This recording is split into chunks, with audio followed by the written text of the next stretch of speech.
scarlet, vermilion, cherry, crimson, brick, mahogany, and everything in between. With just a handful of colours, my 7 essentials, I'm going to show you how to mix a whole myriad of reds. Let's start off with bright reds.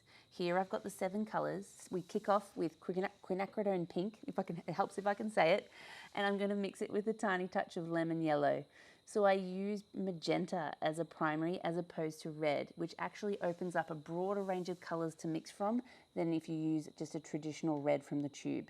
So here I'm adding that little tiny touch of lemon. I'll add just a fraction more of the quinacridone pink, and then what do you know? We've got red. Hey red! Look at that, this beautiful, beautiful bright red.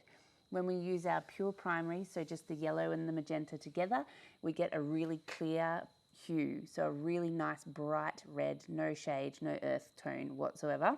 So I'm going to continue and just shift these around a little bit by adding different proportions. So here I've got a fraction more of the quinacridone pink to make more of a cherry, a bit more on the pink side of the red. I really like trying to sort of push red in this exercise to like, what's red? Has it become pink yet? Or is this red more orange now? Or has this red become more of a brown? Where is that boundary of red? I really, really like entertaining this. It looks like we've got a real fire engine red here, which I just adore. Isn't it amazing that you can make so many reds with just such a handful of colours?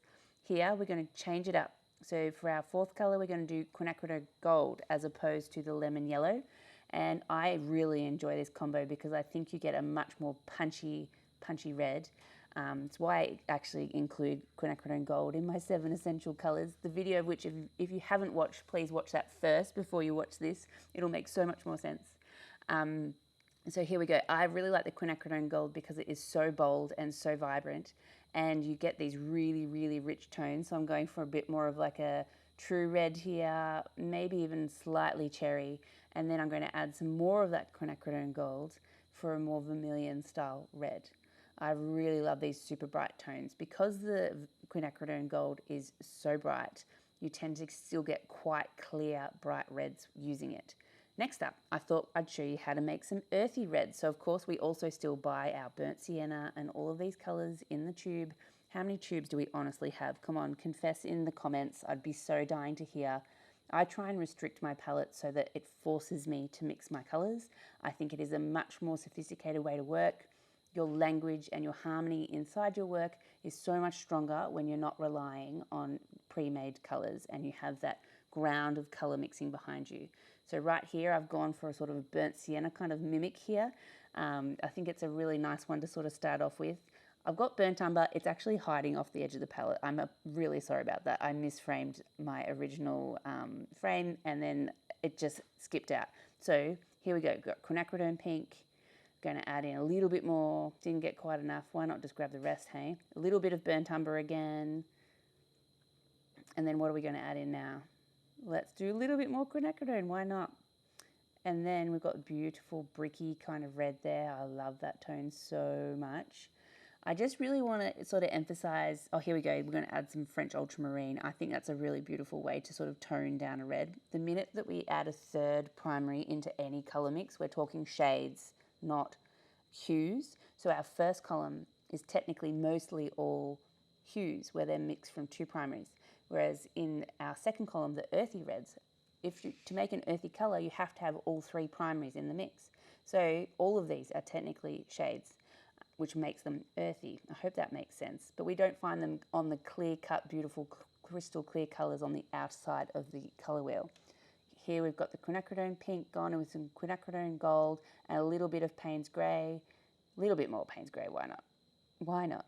There we go. Now is that brown or is it red? What are we thinking? Oh, it's gone a bit more orange now with that tiny touch more gold. Sometimes they just read a little bit differently on the page though. So have a look at how that one responded. I really enjoy those set of earthy reds. And finally, I really wanted to show you what the tones and tints inside reds can do, because people really struggle to find beautiful, clear, crystal, peachy, blushy tones with watercolor. I will always find they reach for white. Whereas if you dilute a beautiful red with, make up an earthy red, a pure red, whatever you like, but mix up a red, add a ton of water. Oh, here we go. I've got a little bit of phthalo blue going in the mix there too. That's just going to make it slightly more purpley.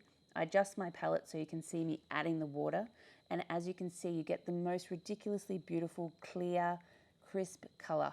And I think that's something that is completely ignored in a lot of people work, especially if you're just beginning. We either reach for white because we've got oil or acrylic experience in our background, and you always want to use white to dilute or make a lighter tone of your colors. However, I think it's really important to understand with watercolor that we dilute it with water, and then it lets the paper breathe, and you get these beautiful, beautiful, beautiful clear colors, and you get a bit more air through the work rather than it all feeling so heavy and laden with paint. So I've accidentally miscropped here again, and I've completely lost plot. I'm obviously so invested in what I'm painting that I've completely lost track of where the camera is. But here we go again. A little bit of quinacridone pink, a little bit of quinacridone gold. And then what do we get?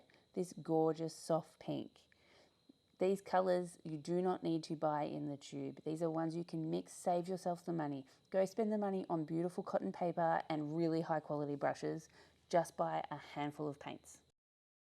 I hope that helps illustrate just how many colours you have at your fingertips. If you've enjoyed this exercise, you can do it honestly with all the different colours, or you could just keep going and explore red on a whole nother level. You can just keep going and going and going. There's an infinite number of colours to explore. These ones here are a little warm-up exercise I did for myself with some further bright reds and some more of the blushy tones, which I've really enjoyed painting with.